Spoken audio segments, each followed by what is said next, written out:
Today's video, I'm going to talk to y'all about using Tutor.com. So for those of you in college, you are required to do this for class, to have feedback on your essays. If you're in high school, your teacher may or may not require this. I highly recommend it though, even if it's not required. Think about it. There's one of you, and you're the only person who is looking at your stuff, and you might hand it to somebody else, and that other person is also revising your stuff. But usually the person you're handing it to might be a friend, a family, a neighbor, teacher, just somebody that you know. Sometimes you also hand it to somebody who might know just about as much as you in English, and so you're not sure if they're stuff is correct or not. And so sometimes you need to find somebody who is, more knowledgeable, like a teacher on the subject. And sometimes that can be hard to find. So that's one reason. The second reason is because there is one of you, and for the teacher, though, there's probably about 200 of you. So trying to get through several essays in a semester in a timely manner to get your feedback back in time can often be problematic. It's not that your teachers don't want to, right? We love to read, we love to write, we love to help you guys read and write. But sometimes the time frame that we work with is not as feasible. So while your teacher is probably going to give you feedback, it's helpful to always have somebody else in the back pocket.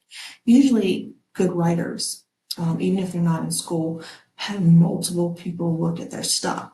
So if you are a writer, you might hand your story or your essay to a trusted friend. You might hand your essay to an editor. You might hand your essay or story to a couple of people for some feedback, and use that before you submit your final draft. And that is highly recommended as a writer, no matter what field you're in, no matter what status of writer you are. It's just good practice. So there's lots of reasons to do this. So the way that I'm going to have my students do this is through Tutor.com, which is a service available through North Shore Tech's website. So I'm going to navigate there now and show you what that looks like. If you're in your course, maybe you can't see, but let me see if I can move this for you. Okay, so if you go to Learning Commons Library, it's right here in the website for you in your course shell. Okay, so when you get in, you can find it right there. If you can't get in right there, all you have to do is open up a new page. You'll go to North Shore College. Oops, wrong one now. Let me get to the right place. This is the one. Okay. You're going to go to the northshorecollege.edu homepage if you don't have access to Canvas yet.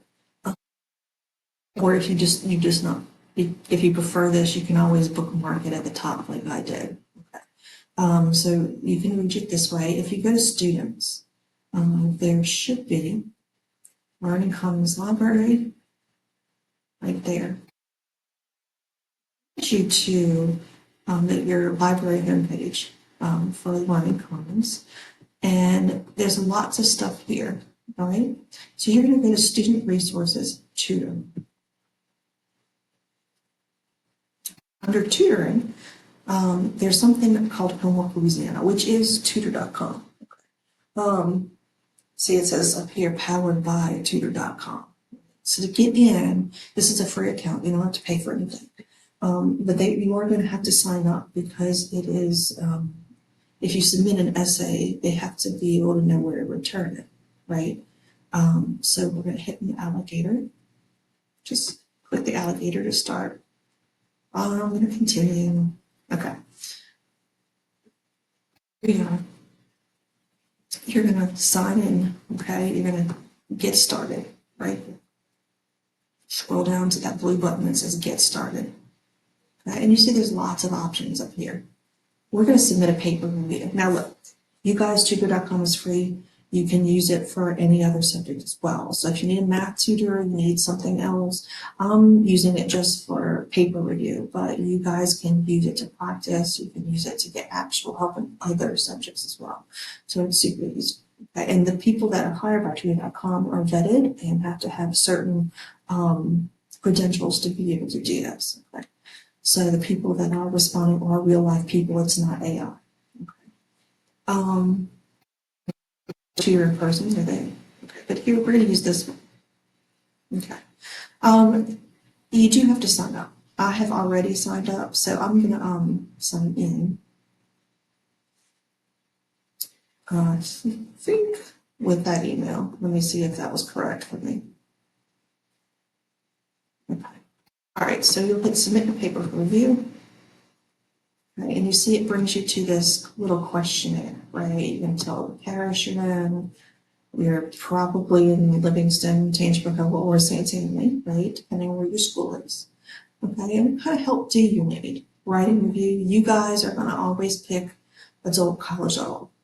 If you are in high school and you're doing dual enrollment, you still need to pick adult college level because you're taking a college class and you're aiming a little higher, right? In your other classes, you might choose grade 7 to 12. But in a dual enrollment class, I need you guys to choose adult college level. Obviously, you guys who are in college with me, North Shore Tech, you guys want to pick this too. You're going to start your grade. Again, college intro, because you're in an intro level class. And then you're going to tell your tutor what you want to review, but a resume cover letter is not it, so we're just going to leave that blank. Okay. And we're going to, I'm going to pick the wrong thing. Let me see. I did not. Okay. You're going to pick other. Okay. Copy. Upload your file there and submit. Takes about, it does take about 12 hours. I would give it 24, something like that. So you can look AP stuff for you, you can watch videos, you can do all kinds of stuff. Right? Anyway, so we're going to do within 12 hours, they say, but I would give them 12 business hours. So if you turn your paper in, at 8 o'clock at night, probably not going to see the turnaround by 8 o'clock the next morning. So I would highly recommend that you give them 24. Okay. So if you have something due tomorrow and you have yet to submit to Tutor.com and its requirement for your rough drafts to be graded, you really cut it close, especially with that lock date. So I would like you to make sure that when you do it, there's a couple things you need to keep in mind. You need to have it as finished as possible.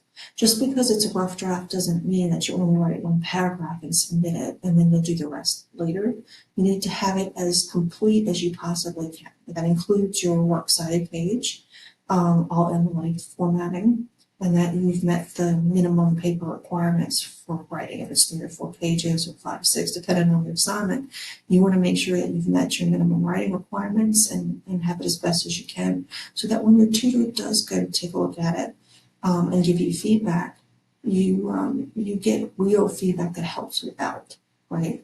So it does you no good to just submit one paragraph and then come back with that feedback and then try to write the rest of your paper. Right, because you get to see the rest of your paper and you might be doing something that's going to lower your grade, and you could have gotten that fixed if you had just not rushed it or waited to the last minute. So it's a really good idea for you to go ahead and have it as polished as possible. Okay. So that's tutor.com.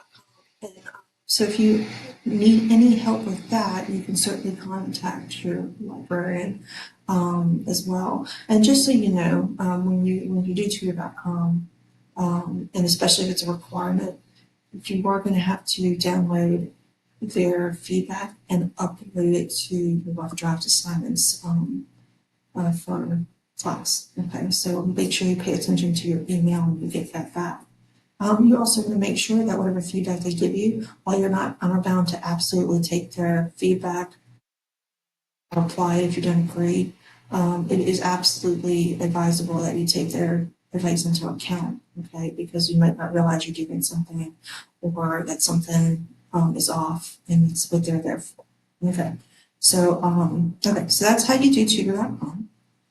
The next time that I see you guys in video, we're going to talk about going to databases and using more short text library databases as well. Okay. Talk to y'all later.